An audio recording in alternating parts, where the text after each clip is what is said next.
Halo pemirsa, Ruang Kepresidenan hadir kembali tentunya dengan sejumlah informasi menarik mengenai agenda serta aktivitas dari Presiden Republik Indonesia Prabowo Subianto. Bersama saya Luis Ayu dan inilah Ruang Kepresidenan selengkapnya. Informasi yang pertama pemirsa, Presiden Republik Indonesia Prabowo Subianto memimpin upacara peringatan Hari Kesaktian Pancasila 2025 di Monumen Pancasila Sakti Lubang Buaya, Jakarta Timur, tepatnya pada 1 Oktober 2025. Dalam upacara tersebut, Presiden Prabowo bertindak sebagai inspektur upacara.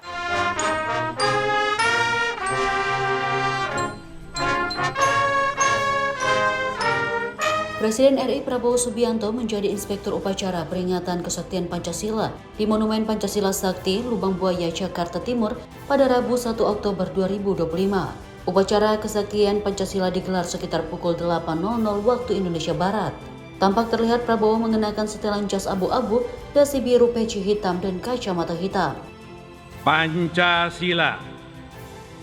1. Ketuhanan yang Maha Esa. Upacara dilanjutkan dengan prosesi pembacaan teks Pancasila oleh Ketua MPR Ahmad Muzani. Sementara itu, Wakil Ketua DPD Yoris Raweyai membacakan naskah pembukaan Undang-Undang Dasar 1945 dan Ketua DPR Puan Maharani membacakan ikrar. Rangkaian upacara dimulai dengan pengibaran bendera Sang Merah Putih, penghormatan kebesaran, laporan komandan upacara kepada inspektur upacara, mengheningkan cipta, hingga persembahan lagu-lagu sebagai penutup acara. Diketahui tahun ini peringatan Hari Kesaktian Pancasila 2025 mengangkat tema Pancasila Perekat Bangsa Menuju Indonesia Raya. Tema ini dimaksudkan sebagai pengingat bahwa Pancasila adalah fondasi persatuan bangsa yang harus terus dijaga di tengah tantangan zaman. Tim redaksi Simpo TV melaporkan. Pemirsa, Presiden Republik Indonesia Prabowo Subianto menghadiri kegiatan akad massal 26.000 kredit pemilikan rumah atau KPR Sejahtera, fasilitas likuiditas pembiayaan perumahan, sekaligus serah terima kunci di Perumahan Pesona Kahuripan 10, Cilengsi, Bogor, Jawa Barat. Program 3 juta rumah merupakan kebijakan pemerintah dalam memberikan kemudahan bagi masyarakat, khususnya yang berpenghasilan rendah.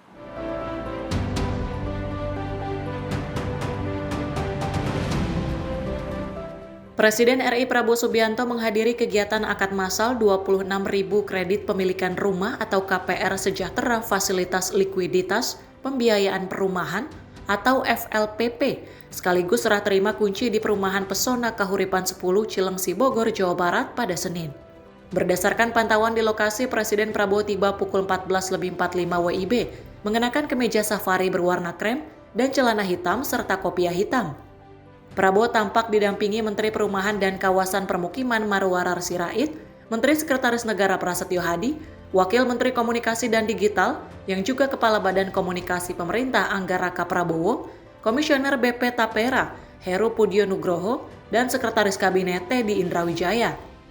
Kegiatan yang diselenggarakan Kementerian Perumahan dan Kawasan Permukiman bersama BP Tapera, serta para pemangku kepentingan sektor perumahan itu menjadi bagian dari upaya pemerintah meningkatkan jumlah rumah subsidi terbesar sepanjang sejarah dari 220.000 menjadi 350.000 unit.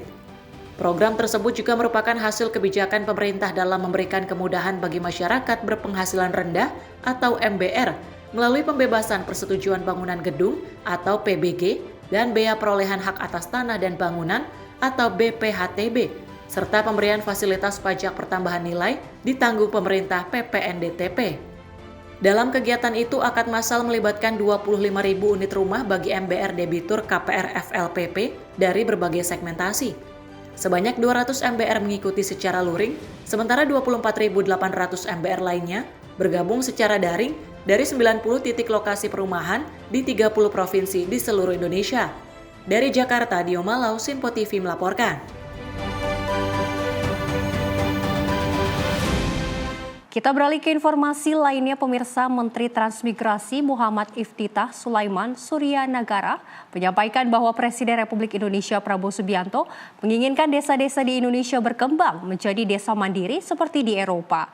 Menurutnya untuk mewujudkan hal itu, program transmigrasi akan terus digencarkan oleh pemerintah.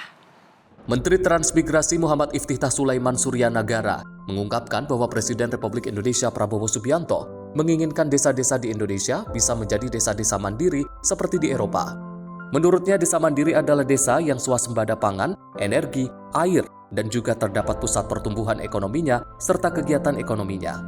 Dengan begitu, langkah yang dilakukan Kementerian Transmigrasi untuk mewujudkannya adalah menurunkan tim riset dari 7 perguruan tinggi terbaik Indonesia yang berkolaborasi dengan Universitas Maritim Raja Ali Haji atau Umrah yang ada di Kepulauan Riau. Hingga akan bekerja sama dengan Kementerian Kelautan dan Perikanan untuk membangun dermaga nelayan, serta juga akan bekerja sama dengan Kementerian Pekerjaan Umum untuk nantinya membuat ruang terbuka hijau. Jadi kami memang sering mendengar cita-cita, mimpi, visi Bapak Presiden Prabowo Subianto ingin seluruh desa di Indonesia itu seperti desa-desa yang ada di Eropa. Apa itu? Desa-desa yang mandiri, yang swasembada, pangan, energi, air, dan juga di situ ada pusat pertumbuhan ekonominya. Di situ ada kegiatan ekonominya. Nah, oleh karena itu kami ingin wujudkan sebagai contoh untuk memenuhi harapan Bapak Presiden itu di kawasan Tanjung Banon. Langkah yang kami lakukan itu adalah pertama menurunkan tim riset dari 7 perguruan tinggi terbaik Indonesia, kolaborasi dengan Universitas Umrah yang ada di sini. Kemudian kami juga akan bangun bekerja sama dengan KKP, dermaga nelayan, bekerja sama dengan Kementerian PU, itu kami juga membuat nanti ruang terbuka. Dari Batam, Seli Siregar, Ahmad Amin, Sinpo TV melaporkan. Dan Presiden Prabowo Subianto menegaskan bahwa prioritas utama saat ini adalah keselamatan dan juga kesejahteraan para anak di Indonesia. Kepala negara menegaskan dan memastikan bakal menangani persoalan yang saat ini tengah terjadi. Presiden Prabowo Subianto menegaskan bahwa pemerintah akan menangani kasus dugaan keracunan dalam program makan bergizi gratis dengan serius dan tuntas. Ia berkomitmen untuk segera mencari solusi agar masalah ini dapat diselesaikan dengan baik. Prabowo juga menyampaikan rencananya untuk memanggil Kepala Badan Gizi Nasional beserta pejabat terkait guna membahas langkah penanganan kasus ini secara menyeluruh. Pertemuan tersebut diharapkan dapat menghasilkan solusi yang efektif. Selain itu, Presiden mengingatkan semua pihak agar tetap waspada dan tidak mempolitisasi permasalahan tersebut. Ia menekankan pentingnya menjaga fokus pada tujuan utama program demi kesejahteraan anak-anak yang membutuhkan. Kita monitor ada perkembangan itu. Habis ini saya langsung akan panggil Kepala BGN dengan beberapa pejabat, kita akan diskusikan. Ini masalah besar, jadi pasti ada kekurangan dalam awal, tapi saya juga yakin bahwa kita akan selesaikan dengan baik. Harus waspada, jangan sampai ini dipolitisasi. Tujuan makan bergizi adalah untuk anak-anak kita yang sering sulit makan. Mungkin kita ini makan lumayan, mereka tuh makannya hanya nasi pakai garam. Ini yang harus kita atasi. Memberi makan sekian kita pasti ada hambatan, rintangan, ini kita atasi. Presiden Prabowo Subianto menegaskan bahwa keselamatan anak menjadi prioritas utama dalam pelaksanaan program makan bergizi gratis. Pernyataan ini disampaikan oleh Menteri Koordinator Bidang Pangan Zulkifli Hasan usai rapat koordinasi pada Minggu 28 September di Gedung Kementerian Kesehatan. Ia menyampaikan kepala negara sangat serius menanggapi insiden yang terjadi di beberapa satuan pelayanan pemenuhan gizi. Sebagai langkah antisipasi, pemerintah menutup sementara SPPG bermasalah, melakukan evaluasi kedisiplinan khususnya terhadap juru masak, serta melakukan sterilisasi peralatan dan perbaikan sanitasi, kualitas air, dan pengelolaan limbah. Setiap SPPG diwajibkan memiliki sertifikat laik higienis dan sanitasi atau SLHS, dan puskesmas serta usaha kesehatan sekolah diminta aktif melakukan pemantauan rutin. Dan atas petunjuk dari Bapak Presiden dan arahan beliau, bahwa bagi pemerintah keselamatan anak adalah prioritas utama. Kami menegaskan insiden bukan sekedar angka, tetapi menyangkut keselamatan generasi penerus. Kemudian diperintahkan semua kementerian lembaga, Pemda, pemangku kepentingan program MBG ikut dan aktif dalam proses perbaikan. pemerintah daerah, kementerian lembaga terkait juga harus bersama-sama tidak menunggu tapi aktif melakukan. Ya, memang sertifikat layak higienis dan sanitasi itu syarat. Ya. Tetapi setelah pasca kejadian sekarang mendapat perhatian khusus, harus atau wajib hukumnya ya, setiap SPPG harus punya SLHS, harus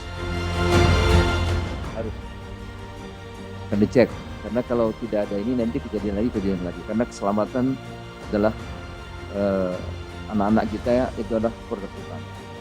Jadi SLHS, sertifikat layak higienis dan sanitasi wajib untuk seluruh SPPG. Kami sudah meminta juga Menteri Kesehatan untuk mengoptimalkan atau menginstruksikan puskesmas di seluruh tanah air dan juga UKS itu usaha kesehatan sekolah, untuk ikut secara aktif. Tambah diminta aktif untuk ikut memantau SPPG secara rutin, berkala.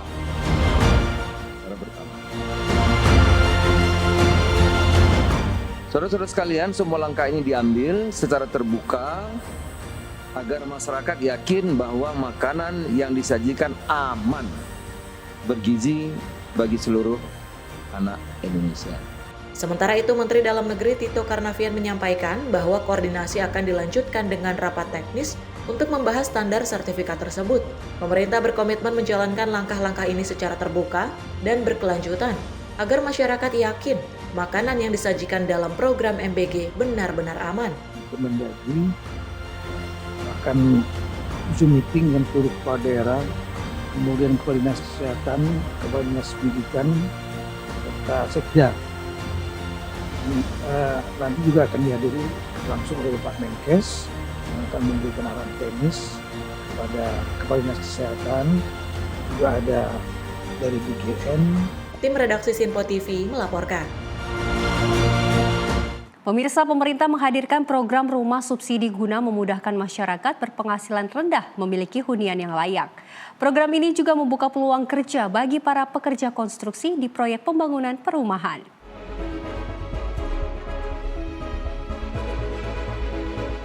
Program rumah subsidi memberikan dampak positif bagi banyak orang, termasuk Wardoyo, 31 tahun yang bekerja di tim Kali dan Fondasi Proyek Perumahan Pesona Kahuripan 10, Cilengsi, Bogor. Program ini tidak hanya membantu masyarakat berpenghasilan rendah memiliki rumah, tetapi juga membuka kesempatan kerja bagi dirinya dan rekan-rekannya. Wardoyo menceritakan bagaimana ia mendapatkan pekerjaan di proyek pembangunan rumah subsidi tersebut. Ia berharap pembangunan perumahan subsidi terus diperluas agar semakin banyak lapangan kerja tercipta di masyarakat. Selain itu, Wardoyo juga mengapresiasi Prabowo atas inisiatifnya dalam penggagasan program 3 juta rumah subsidi. Menurutnya program ini sangat bermanfaat bagi masyarakat serta pekerja seperti dirinya. Yang pertama lebih mudah, terus lapangan kerja lebih banyak, lebih mensejahterakan rakyat aja gitu, Mbak. Jadi saya ikut senang juga ya, jadi tadinya teman-teman nganggur bisa saya ajak kerja untuk kerja di sini. Jadi berarti banyak yang Bapak ajak juga iya, Pak, di sini? Iya, membuka lapangan pekerjaan kan mereka bisa jadi bekerja juga gitu. Jadi pertamanya kan Pesona butuh tenaga buat, kita kan tim gali doang ya, fondasi. Jadi pertamanya sih 10 orang masuk, terus lama-lama kan makin nambah perumahannya, jadi makin banyak peluang kerjanya, makin nambah lagi orangnya gitu. Saya harap semoga kedepannya bisa lebih ditingkatkan lagi, bisa lebih banyak lagi, biar lapangan pekerjaan makin terbuka luas buat kalangan yang khususnya buruh gitu. Saya akan berterima kasih kepada Bapak Prabowo Presiden kita untuk mengadakan perumahan 3 juta rumah subsidi. Jadi kita kena dampaknya bisa bekerja. Tim redaksi Sinpo TV melaporkan. Kita beralih ke informasi yang menarik pemirsa. Juara dunia MotoGP 2025 Marc Marquez menemui Presiden Prabowo Subianto di Istana Kepresidenan Jakarta. Marc Marquez mengaku sangat senang sekali bisa kembali berkunjung ke Indonesia. Marc hadir bersama dua pembalap muda Indonesia, Mario Suryo Aji dari kelas Moto2 dan Veda Ega Pratama yang berhasil menjadi runner-up di ajang Rookies Cup. Sekitar pukul 17:30 waktu Indonesia bagian Barat, Marc keluar dari istana didampingi Menpora Erick Thohir serta CEO Injourney Maya Watono. Sebelum berangkat, Marc sempat menyapa wartawan dan menyampaikan antusiasmenya menyambut GP Mandalika akhir pekan ini. Ia menyebut, penampilan di GP Mandalika akhir pekan ini akan menjadi penampilan perdana dirinya setelah meraih gelar juara. Hello everybody. I'm super happy to be back here in Indonesia after being world champion just 3 days ago, and will be the first GP, first circuit after being champion, and I will try to enjoy it a lot. I know that we have a lot of fans here, and it's the best circuit and the best country to enjoy it. So let's see if we can enjoy the Mandalika GP. Thank you very much. Thank you. Selain itu, Menpora Erick Thohir menjelaskan bahwa kehadiran Marc Marquez menjadi momentum penting untuk pengembangan sport tourism Indonesia, sekaligus bentuk dukungan terhadap pembalap muda tanah air seperti Mario Suryo Aji dan Veda Ega Pratama. Ya, alhamdulillah tadi Bapak Presiden sudah bertemu juara dunia Marc Marquez.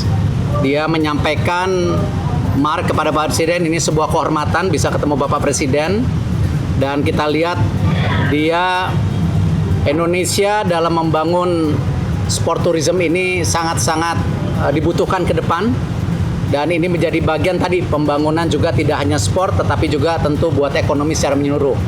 Dan Bapak Presiden juga mengucapkan ini kepada Mario Aji dan Veda untuk menjadi juga pembalap ke depan, ya. Apalagi Indonesia masih punya kontrak dengan MotoGP sampai 2031.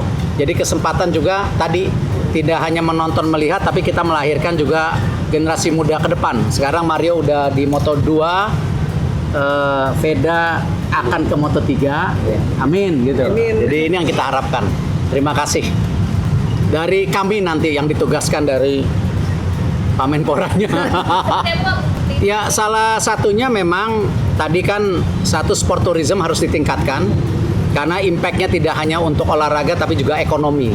Kita bisa lihat di Mandalika sekarang ekonomi impact-nya hampir 4,8 triliun, tiket juga hampir habis, ini hal yang positif. Tetapi kami nanti harus menselaraskan bagaimana keinginan Bapak Presiden juga mulai melihat cabur-cabur unggulan tadi. Cabur-cabur unggulan dan juga mendorong banyaknya atlet untuk juga bisa apakah bertanding, apakah training di luar negeri, ya seperti mereka ini trainingnya di Barcelona di Spanyol. Jadi hal-hal ini yang Presiden harapkan ke depan, dan tentu Pak Presiden juga senang mengenai dana pensiun yang kita akan dorong ya buat atlet dan pelatih, tapi tentu ini menjadi kajian dan proses ke depan. Jadi sangat luar biasa. Masih menunggu jadwal beliau karena mungkin teman-teman media tahu pada saat yang bersamaan juga ada hari besar lainnya. Marc Marquez-nya selesai finish, kan belum pernah finish. Ya nanti kita lihat lah, kan kadang-kadang kalau MotoGP ini yang dilihat actionnya, tapi kan kadang-kadang action itu sesuatu yang ya kita tidak mau bicara hal yang kurang baik lah, ya. Kita tahu Marc Marquez sendiri berapa kali jatuh di sana. Nah, justru ini menjadi tantangan juga, dan saya yakin tadi disampaikan Mandalika salah satu juga sirkuit yang tadi saya juga ketemu Valentino Rossi tadi saya ketemu juga sama, ya bilang Mandalika ini bagus ya, tapi cukup challenging buat para pembalap. Jadi ya ini memang segmen sendiri buat para pembalap itu. Cukup ya? Masih? Dari Jakarta, Dio Malahu, Simpo TV melaporkan. Pemirsa, Presiden Prabowo Subianto dan Presiden FIFA Gianni Infantino bertemu untuk memperkuat kerjasama dalam pengembangan sepak bola Indonesia. Informasi selengkapnya usai jeda, tetaplah bersama kami di Ruang Kepresidenan.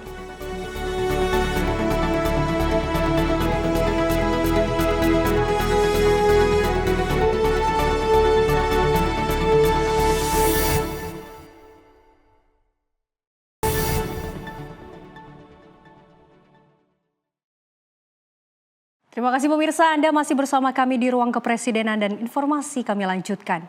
Presiden Prabowo Subianto dan Presiden FIFA Gianni Infantino bertemu untuk memperkuat kerjasama dalam pengembangan sepak bola di Indonesia. Pertemuan ini menegaskan komitmen bersama dalam memajukan olahraga di tanah air.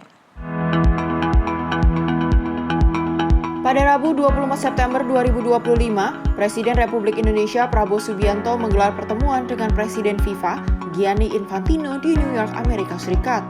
Pertemuan ini dimanfaatkan untuk membahas kemajuan pesat sepak bola di Indonesia serta memperkuat kerjasama antara kedua pihak. Gianni Infantino menyampaikan apresiasi atas dukungan kuat dari Presiden Prabowo terhadap perkembangan sepak bola nasional. Menurutnya, Indonesia telah menunjukkan kemajuan besar dalam membina pemain dari berbagai kelompok usia, baik putra, putri, maupun senior. Presiden FIFA menegaskan bahwa FIFA akan terus mendukung Indonesia, termasuk melalui kehadiran kantor regional di Jakarta.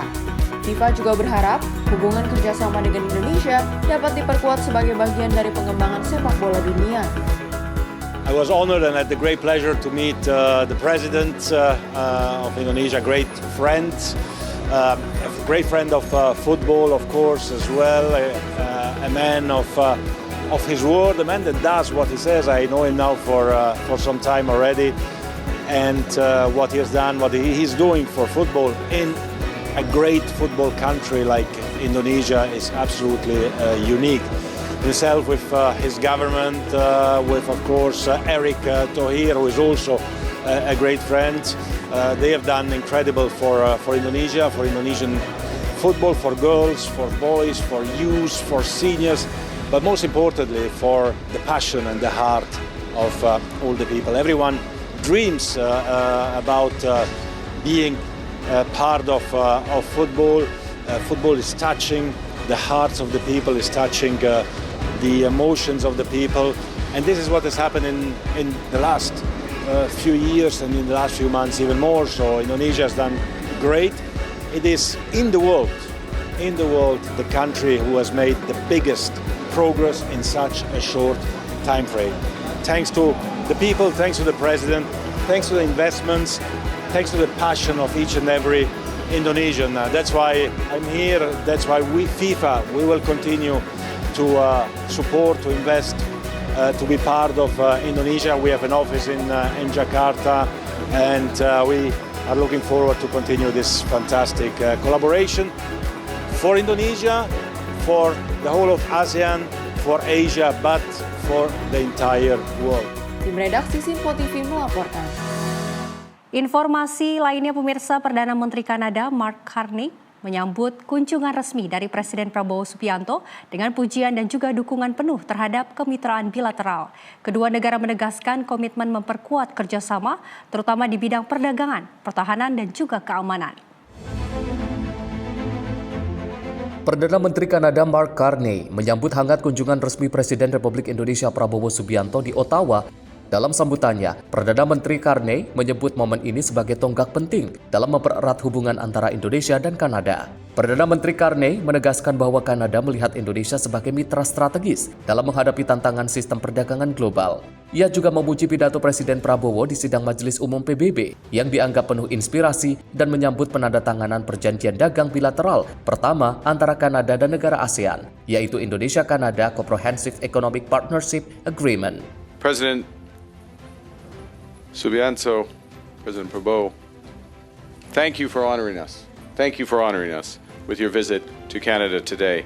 It is a pleasure to welcome you, your delegation, to be here with our Minister of National Defense, our Minister of International Trade, our Ambassador, our Special Envoy, Ian McKay, and particularly to come at a critical time for Indonesia, for Canada. Mr. President, we're proud to build those relationships with those who greet new challenges with hope and optimism grounded in an unwavering belief in the solidarity of all peoples. Colleagues, friends, this is the right deal at the right time with the right partner. This is our largest export market, Canada's largest export market in Southeast Asia. And again, I'm going to quote from your remarks yesterday, your commitment your commitment to a multilateral order where peace, prosperity, and progress are not the privilege of few, but the right of all. Thank you. Selain bidang perdagangan, kedua negara sepakat memperkuat kerjasama pertahanan dan keamanan demi menjaga perdamaian dan stabilitas kawasan. Perdana Menteri Kearney menutup sambutannya dengan menegaskan komitmen Kanada untuk membangun ekonomi yang kuat, baik secara domestik maupun global. Tim redaksi Simpo TV melaporkan. Sementara itu, Presiden Prabowo Subianto tiba di Belanda pada Kamis 25 September 2025 kemarin dalam melakukan kunjungan kenegaraan, di mana agenda utama kunjungan ini adalah pertemuan dengan Raja Willem-Alexander guna mempererat hubungan bilateral. Presiden Prabowo Subianto mendarat di Bandara Internasional Schiphol, Amsterdam, Belanda pada Kamis 25 September 2025 pukul 9.45 waktu setempat. Kehadirannya disambut secara resmi oleh perwakilan kerajaan Belanda termasuk Letkol Joël Postma, selaku Aide de Camp Raja Willem-Alexander, Bob Aal dari Kementerian Luar Negeri Belanda, serta Duta Besar RI untuk Belanda, Maier Vas, dan Atase Pertahanan KBRI Den Haag, Kolonel Laut Rikrik Permadi Sobana. Suasana penyambutan berlangsung hikmat dengan kehadiran pasukan jajar kehormatan. Setelah menerima penghormatan resmi, Presiden menuju kendaraan limosin Cadillac milik keluarga kerajaan Belanda yang hanya digunakan dalam acara kenegaraan, menandakan penghormatan tinggi terhadap kunjungan tersebut. Kedatangan Presiden Prabowo Subianto ke Belanda menjadi bagian dari rangkaian kunjungan luar negeri untuk memperkuat hubungan bilateral, khususnya di bidang strategis. Ia dijadwalkan bertemu Raja Willem-Alexander di Istana Huis ten Bosch. Sebelumnya, Presiden bertolak dari Ottawa, Kanada, setelah menyelesaikan agenda kenegaraan, didampingi oleh Sekretaris Kabinet Teddy Indrawijaya. Tim redaksi Simpo TV melaporkan. Sementara itu, dalam kunjungan resminya ke Belanda, Presiden Republik Indonesia Prabowo Subianto disambut oleh Raja Willem-Alexander dan juga Ratu Maxima di Istana Huis ten Bosch, Den Haag. Pertemuan ini menjadi bagian penting dari agenda kerja Presiden untuk memperkuat hubungan bilateral kedua negara. Kunjungan Presiden RI Prabowo Subianto ke Istana Huis ten Bosch pada 26 September 2025 disambut langsung oleh Raja Willem-Alexander dan Ratu Maxima. Kehadiran kedua pemimpin kerajaan secara bersamaan menjadi simbol penghormatan tinggi dari Belanda kepada Indonesia. Setelah tiba, Presiden Prabowo mengisi buku tamu dan diarahkan ke DNA Room, ruang kehormatan di istana. Di sana, ia menerima sambutan hangat dari Raja dan Ratu yang mencerminkan kedekatan hubungan kedua negara. Pertemuan dilanjutkan dengan sesi foto resmi dan diskusi hangat mengenai penguatan kerjasama bilateral di berbagai bidang strategis. Kesamaan latar belakang militer antara Presiden Prabowo dan Raja Willem-Alexander turut menambah keakraban dalam pertemuan tersebut. Kunjungan ini menjadi simbol kuat dari komitmen kedua negara untuk mempererat persahabatan dan membuka peluang kerjasama di masa depan. Tim redaksi Simpo TV melaporkan. Presiden Prabowo Subianto mengumumkan kesepakatan pengembalian puluhan ribu artefak bersejarah dari Belanda. Presiden juga menyampaikan rencana kunjungan Ratu Maxima untuk membahas edukasi keuangan di Indonesia. Presiden Prabowo Subianto mengumumkan hasil penting dari kunjungannya ke Belanda, yaitu kesepakatan pengembalian puluhan ribu artefak bersejarah milik Indonesia. Pernyataan ini disampaikannya di Bandara Halim Perdana Kusuma, Jakarta pada Sabtu 27 September 2025. Prabowo menilai langkah Belanda tersebut sebagai bentuk itikat baik yang akan mempererat hubungan bilateral kedua negara. Selain itu, Prabowo menyampaikan bahwa Ratu Maxima dari Belanda yang dikenal sebagai ahli keuangan akan melakukan kunjungan ke Indonesia pada 25 November mendatang. Kunjungan ini menjadi momen penting untuk memperkuat kerjasama di bidang keuangan antara kedua negara. Di Belanda saya diterima dengan sangat baik oleh Raja dan Belanda mengembalikan 30.000 item, artefak 30.000 item yang mereka bawa dari Indonesia dikembalikan ke kita. Saya kira itikat baik dari Belanda ingin pelihara kita. Kemudian Ratu juga ternyata seorang ahli keuangan dan akan ke sini tanggal 25 November untuk diskusi sama ahli-ahli keuangan kita. Dalam kunjungannya, Ratu Maksima akan fokus membahas program edukasi keuangan yang ditujukan untuk meningkatkan literasi dan pemahaman masyarakat Indonesia terhadap pengelolaan keuangan. Program ini diharapkan dapat memberikan manfaat luas bagi pembangunan ekonomi nasional. Tim redaksi Simpo TV melaporkan. Informasi lainnya pemirsa dari agenda Presiden Prabowo Subianto yang menghadiri Musyawarah Nasional ke-6 Partai Keadilan Sejahtera di Jakarta. Kegiatan ini mengusung tema Kokoh Bersama Majukan Indonesia. Presiden Prabowo Subianto hadir dalam penutupan Musyawarah Nasional ke-6 Partai Keadilan Sejahtera yang digelar di Hotel Sultan Jakarta Pusat pada Senin 29 September 2025. Kehadirannya disambut langsung oleh Ketua Majelis Syuro PKS, Sohibul Iman, dan Presiden PKS, Al-Muzammil Yusuf. Prabowo datang sekitar pukul 10.00 WIB, didampingi oleh Menteri Sekretaris Negara Prasetyo Hadi dan Sekretaris Kabinet Teddy Indrawijaya. Acara tersebut juga dihadiri oleh sejumlah tokoh nasional serta pejabat tinggi negara. Dari kalangan partai politik hadir Ketua Umum Partai Demokrat Agus Harimurti Yudhoyono dan Wakil Ketua Umum Demokrat Edi Baskoro Yudhoyono. Beberapa Menteri Kabinet Merah Putih pun ikut hadir seperti Menko Polhukam Jamari Caniago dan Menteri Ketenagakerjaan Yasir Lee. Munas ke-6 PKS sendiri digelar dengan tema Kokoh Bersama Majukan Indonesia. Sekitar 1.000 peserta dari berbagai tingkatan struktural partai ikut ambil bagian. Selain pelantikan pengurus inti untuk masa bakti 2025 hingga 2030, forum ini juga digunakan sebagai ajang diskusi tematik mengenai arah dan kebijakan strategis partai ke depan. Tim redaksi Simpo TV melaporkan.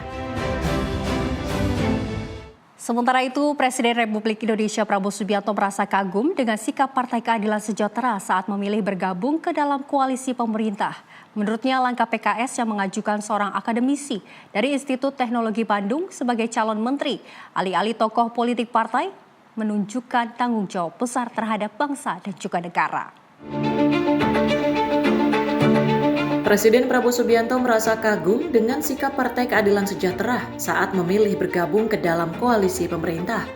Menurutnya, langkah PKS yang mengajukan seorang akademisi dari Institut Teknologi Bandung sebagai calon menteri, alih-alih tokoh politik partai, menunjukkan tanggung jawab besar terhadap bangsa dan negara. PKS menyodorkan nama Yasir Lee yang saat ini menjabat sebagai Menteri Ketenagakerjaan RI. Prabowo mengaku awalnya menduga PKS akan mengajukan tokoh-tokoh politik atau figur publik yang cukup populer. Namun, PKS justru menyodorkan nama Yasir Lee, seorang profesor dari ITB yang dinilai memiliki keahlian teknis mumpuni. Saya terkesan sama PKS. Kenapa? Waktu PKS gabung di koalisi kami, kan, setelah merantau sebentar, baru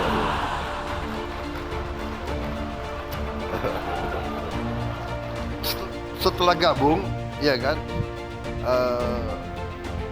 saya minta silakan ajukan kader yang terbaik untuk di kabinet, iya kan. Saya pikir pasti, ya kan, kader politik,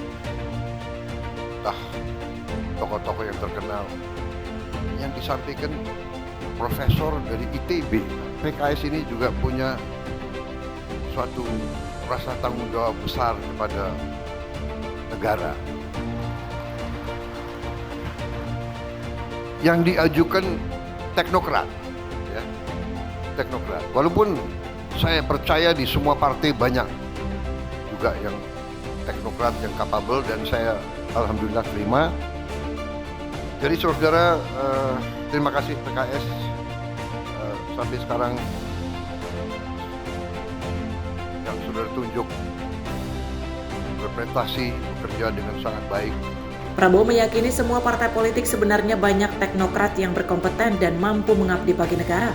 Namun keputusan PKS yang lebih memilih jalur akademisi dinilainya sebagai contoh positif. Prabowo menambahkan kinerja Yasir Lee yang diajukan PKS hingga kini terbukti memuaskan. Ia menilai Yasir Lee mampu menunjukkan prestasi dalam menjalankan tugas-tugas kementerian dengan baik. Dari Jakarta, Dio Malau, Simpo TV melaporkan. Informasi lainnya pemirsa, pemerintahan Presiden Prabowo Subianto luncurkan 8 kebijakan strategis untuk mempermudah akses rumah bagi masyarakat berpenghasilan rendah. Kebijakan ini fokus pada pengurangan biaya dan juga percepatan proses kepemilikan rumah. Pemerintahan Presiden Prabowo Subianto meluncurkan 8 kebijakan strategis untuk mempermudah akses perumahan bagi masyarakat berpenghasilan rendah. Kebijakan ini bertujuan meringankan beban biaya dan juga mempercepat proses birokrasi dalam kepemilikan rumah. Saudara sekalian, perumahan adalah sangat penting dan perumahan itulah yang bisa juga selain memenuhi kebutuhan yang sangat penting untuk rakyat, terutama yang berpenghasilan rendah, ya. Juga perumahan itu bisa dan selalu menjadi motor dari pertumbuhan ekonomi, motor dari pembangunan ekonomi. Karena itu kita kasih target yang sangat tinggi, 3 juta rumah, ya kan? Target itu selalu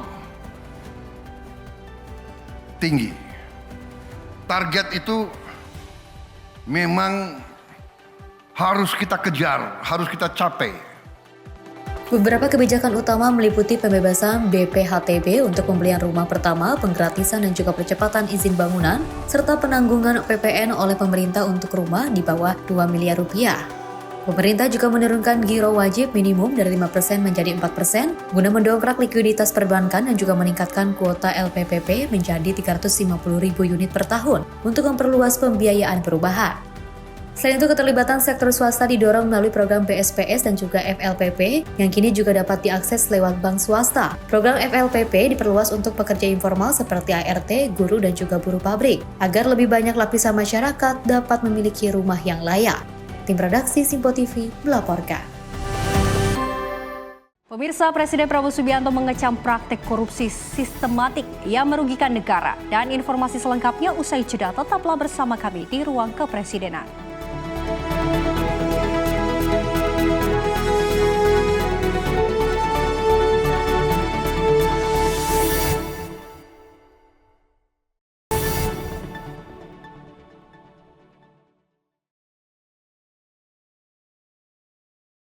Terima kasih pemirsa, Anda masih bersama kami di Ruang Kepresidenan dan informasi kami lanjutkan.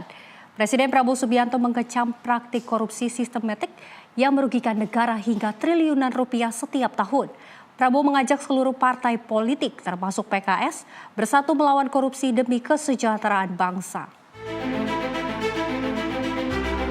Presiden Republik Indonesia Prabowo Subianto mengungkapkan kegeramannya terhadap praktik korupsi yang terus merugikan bangsa.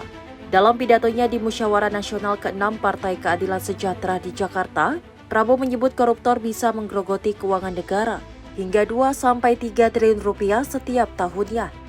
Ia mengaku terkejut saat menjabat sebagai presiden karena menemukan betapa parah dan sistemiknya korupsi di berbagai sektor. Prabowo mencontohkan kasus tambang timah ilegal di Bangka Belitung, di mana dari 1.000 tambang ilegal, sekitar 80% hasil timah diselundupkan ke luar negeri setiap tahun.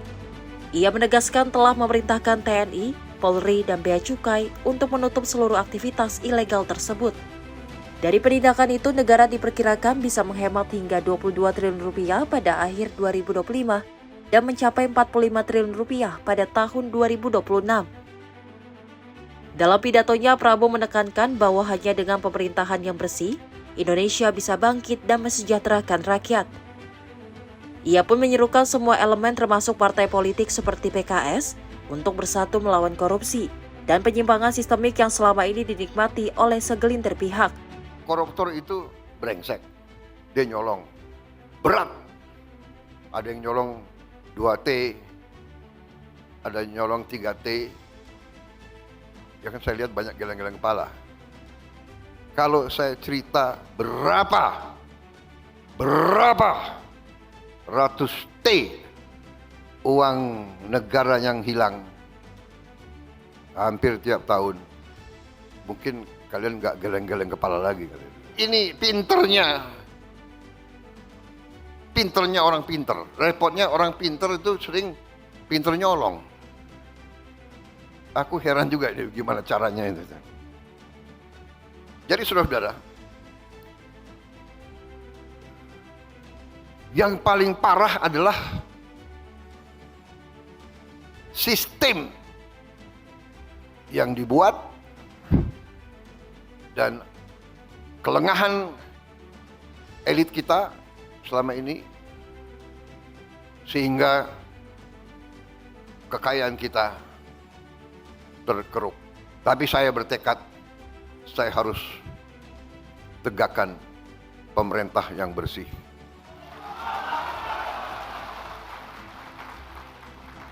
Hanya dengan pemerintah yang bersih, Indonesia bisa bangkit. Ini yang akan saya lawan, ini akan saya lawan.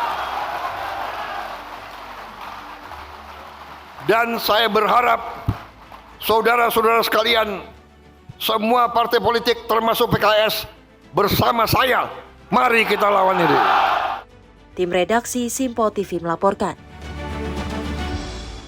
Pemirsa, Presiden Prabowo Subianto menegaskan komitmen membangun 3 juta rumah untuk rakyat. Kepala negara juga menyebut perumahan layak sebagai hak rakyat dan juga penggerak ekonomi nasional.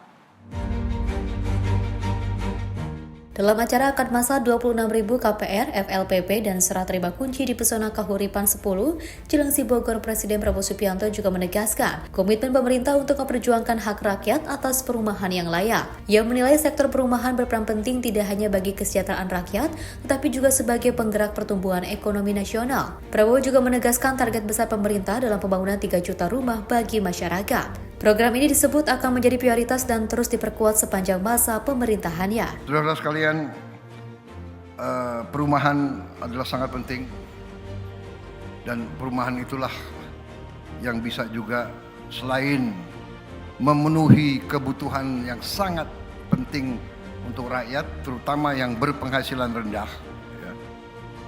Juga perumahan itu bisa dan selalu menjadi motor dari pertumbuhan ekonomi, motor dari pembangunan ekonomi.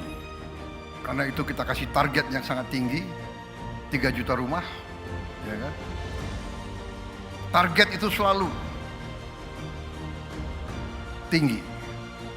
Target itu memang harus kita kejar, harus kita capai. Saya ingat kata-kata proklamator kita Bung Karno, gantungkanlah cita-citamu setinggi langit. Kalau kau tidak sampai, paling sedikit kau akan jatuh di antara bintang-bintang. Tahun depan saya percaya akan lebih banyak lagi, saudara-saudara. Tapi perumahan ini bersama kita amankan juga pangan, perut. Kita harus amankan makan, pangan untuk seluruh rakyat Indonesia. Selain itu, Prabowo juga menyampaikan optimisme atas capaian di sektor lain seperti ketahanan pangan, energi, dan juga program makan bergizi gratis. Ia memastikan pembangunan perumahan akan berjalan seiring dengan upaya menjaga stabilitas sektor-sektor strategis tersebut. Tim redaksi Simpo TV melaporkan.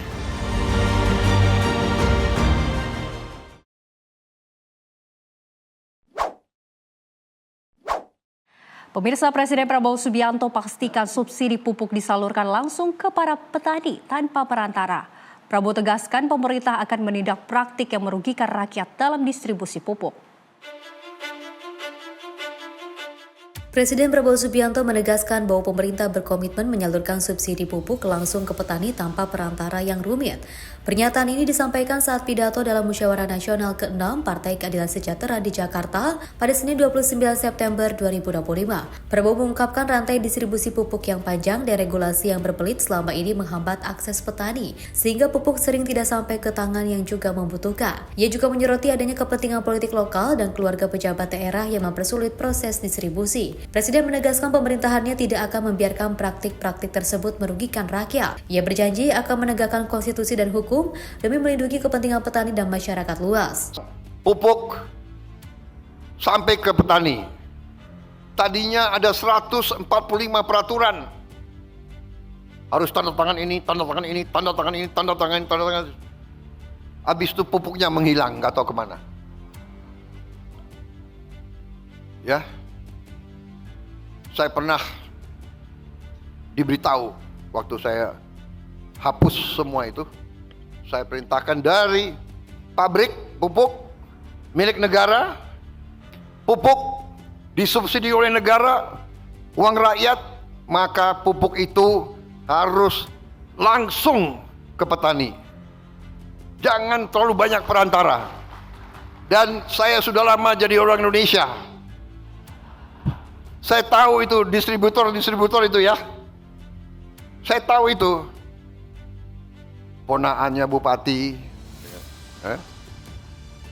sepupunya, tim suksesnya, maaf deh. Kan kita sudah lama jadi orang Indonesia, ya kan? Habis itu, udahlah, kita sudah tahu kan, kalau bupati nanti dia yang harus tanda tangan, nanti dia cek, oh, kecamatan itu nggak milik gue, desa itu nggak milik saya, nggak deh, pupuknya kurangi aja, kasih yang milik gue. Ya, ini yang nggak benar, saudara-saudara. Kalau ada yang menganggap pemerintah Indonesia ini bodoh, pemerintah Indonesia lemah, pemerintah Indonesia bisa dibeli, kalau ada yang menganggap itu terus, saya kira mereka akan terus kaget. Karena kita akan buktikan bahwa pemerintah Indonesia yang sekarang tidak gentar dan tidak ragu-ragu menegakkan kebenaran dan keadilan. Tim redaksi Simpo TV melaporkan. Dan Presiden Prabowo Subianto menegaskan pentingnya keberanian, kerja keras dan juga ketulusan dalam memimpin bangsa menuju arah yang lebih baik. Hal tersebut disampaikan dalam sambutannya saat meresmikan akad massal 26.000 kredit KPR FLPP sekaligus serah terima kunci rumah di Pesona Kahuripan 10 Cilengsi, Kabupaten Bogor pada Senin 29 September 2025. Presiden Prabowo Subianto menegaskan pentingnya keberanian, kerja keras, dan ketulusan dalam memimpin bangsa menuju arah yang lebih baik. Hal tersebut disampaikan dalam sambutannya saat meresmikan akad massal 26.000 kredit pemilikan rumah fasilitas likuiditas pembiayaan perumahan. Tugas kita sebagai pemimpin yang transformatif, pemimpin yang ingin berbuat perubahan ke arah lebih baik untuk rakyat, pemimpin itu harus berani. Berani memiliki cita-cita yang tinggi. Berani untuk menghadapi kesulitan. Berani untuk bekerja keras. Berani untuk tidak menerima hambatan. Hambatan ada untuk kita atasi bersama, saudara-saudara. Dan memang itulah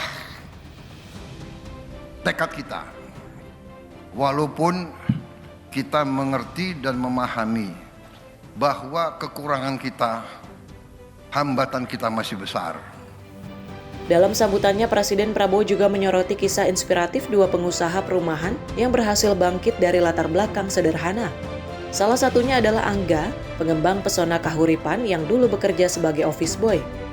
Sebelumnya, Menteri Perumahan dan Kawasan Permukiman Marwarar Sirait menjelaskan bahwa kualitas perumahan di kawasan acara tersebut sudah terbukti, bahkan sering mendapatkan penghargaan.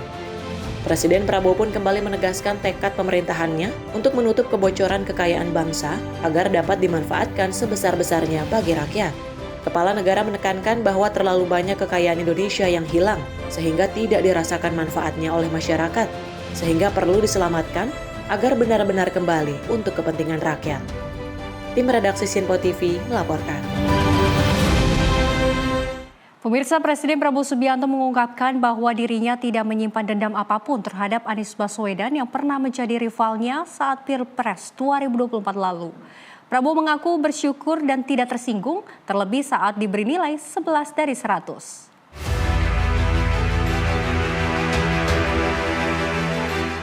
Presiden Prabowo Subianto berkelakar perihal Partai PKS yang memilih kubu berbeda di Pilpres 2024 dengan mengusung pasangan Anies Baswedan dan Ketua Umum PKB Muhaimin Iskandar. Namun, usainya Pilpres 2024, Partai Keadilan Sejahtera bergabung ke dalam koalisi demi kepentingan bangsa dan negara. Di sela-sela itu juga, Presiden Prabowo mengungkapkan tidak menyimpan dendam terhadap Anies Baswedan yang sempat menjadi rivalnya saat Pilpres. Dirinya mengaku tidak tersinggung ketika diberi nilai 11 dari 100 dalam debat Pilpres. Kendati demikian, menurutnya yang terpenting saat ini ialah memprioritaskan berbagai program-program unggulan untuk mensejahterakan masyarakat. Aku tuh terus terang aja loh, saya tuh nggak dendam sama Anies, enggak. Kalau ya dikasih nilai 11 itu gue nggak apa-apa itu. Bener loh, sebetulnya dia yang bantu aku menang, saudara. Karena emak-emak kasihan gitu loh. Iya kan? Saudara-saudara, kalau debat presiden atau kan nggak menarik. Rakyat seneng lihat apa itu? Lihat rame-rame seneng, bener nggak? Jujur, iya kan? Jadi saudara-saudara, kita harus demokrasi yang dewasa. Ya kan? Siapa presiden, siapa wakil presiden, siapa ya oke. Yang penting siapapun kita bersatu, kita kerja untuk bangsa dan negara. Dari Jakarta, Fahrizal, Sinpo TV melaporkan.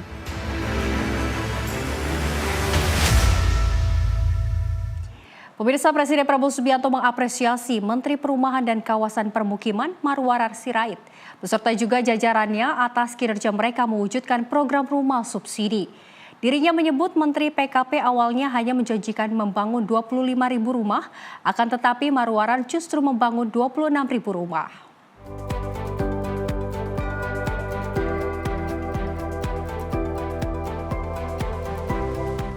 Sangat bangga, sangat bahagia, dan sangat apresiasi kepada semua pihak yang telah bekerja keras sehingga hal ini bisa kita wujudkan, bisa kita hasilkan sampai dengan acara hari ini.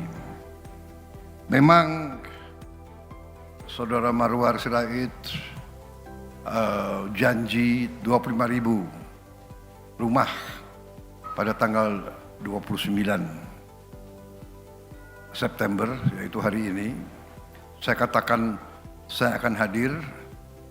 Waktu itu saya masih ragu tanggal berapa bisa saya kembali dari acara saya di luar negeri.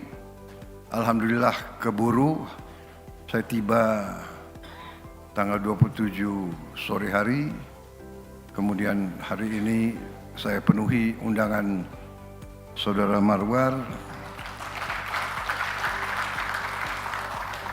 Memang benar saya baru sekarang hadir acaranya Menteri Perumahan, ya. Saya tidak tahu mengapa, mungkin jadwal yang agak meleset, tetapi alhamdulillah akhirnya saya hadir dan walaupun tidak sesuai dengan janji, ya kan, janjinya 25.000, ternyata yang dihasilkan 26.000.